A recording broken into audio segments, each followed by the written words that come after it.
بہت سے نیک مسلمانوں کو میں نے دیکھا جمعے کے بعد سے عصر تک بیٹھے رہتے ہیں مسجد کے اندر اللہ کی یاد میں. تو یہ نہیں ہے کہ حکم ہے وہ حکم کی خلاف ورزی کر رہا، نہیں.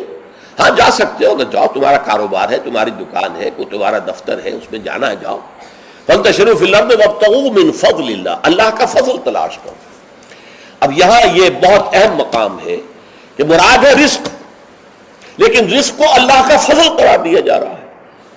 اس کو سمجھ لیجئے، یہ اسلام کا جو معاشی فلسفہ ہے، اس کے جو فلسفیانہ اصول ہیں، ان میں سے ایک اصول یہ ہے کہ چاہے محنت تم نے کی ہے، کھیت میں ہل تم نے چلایا ہے، بیج تم نے ڈالا ہے، اس کو سینچا تم نے ہے، پھر فصل جو ہے اس کی حفاظت تم نے کی ہے، پھر فصل کاٹی ہے، پھر تم دانے گھر لائے ہو، پھر ان کو پیسا ہے، پھر ان کی روٹی پکائی ہے، یہ سب کچھ تم نے کیا، لیکن اسے اللہ کا فضل سمجھو، اپنا کسب نہ سمجھو. کسب جو ہے وہ نیکی اور بدی کے لیے ہے.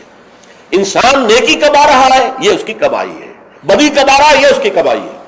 جہاں تک رزق کا تعلق ہے، یہ اللہ کا فضل ہے. اور فضل اسے کہتے ہیں جو بلا استحقاق دیا جائے، جس کا تقاضا نہ کیا جا سکے. جس کی مثال سادہ سی میں دیا کرتا ہوں کہ آپ نے کسی مزدور کو رکھا ہے، 8 گھنٹے اس نے کام کرنا ہے، آپ نے فرض کیجئے 100 روپے مقرر کیے ہیں اس کی مزدوری.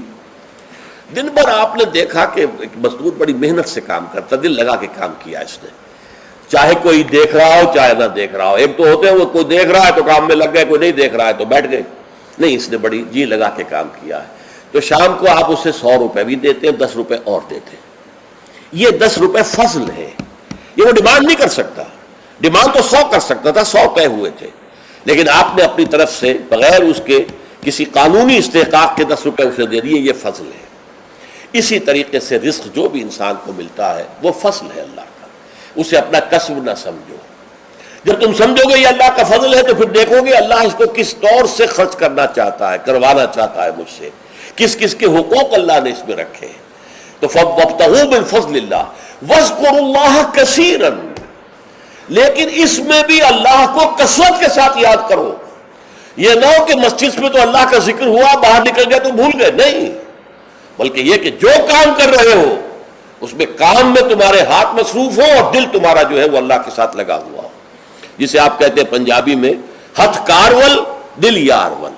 یہ ہے ذکر کثیر. اور ذکر کثیر کا سب سے بڑا ذریعہ کیا ہے کہ جو مصنون دعائیں ہیں حضور صلی اللہ علیہ وسلم سے، رات کو سونے لگے ہیں تو دعا ہے، صبح اٹھے ہیں تو دعا ہے، بیت الخلاء میں داخل ہو رہے ہیں تو دعا ہے، باہر نکلے ہیں تو دعا ہے.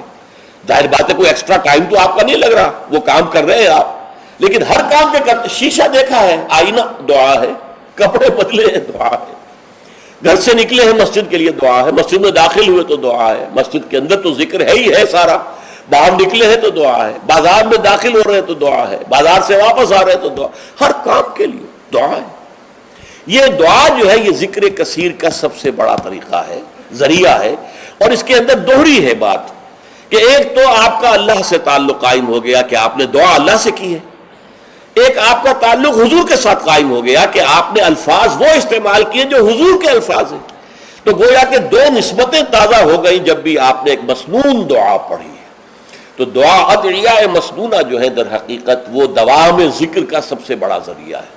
اس کے لیے علیحدہ سے وقت نکال کر کوئی آسن بنا کر اور کوئی ضربے لگا کر اس کی ضرورت نہیں، بلکہ ہر کام کرتے ہوئے تو زندگی کے ہر کام کے ساتھ دعا ہے، اور وہ دعا مسنون جو حضور سے ثابت ہے.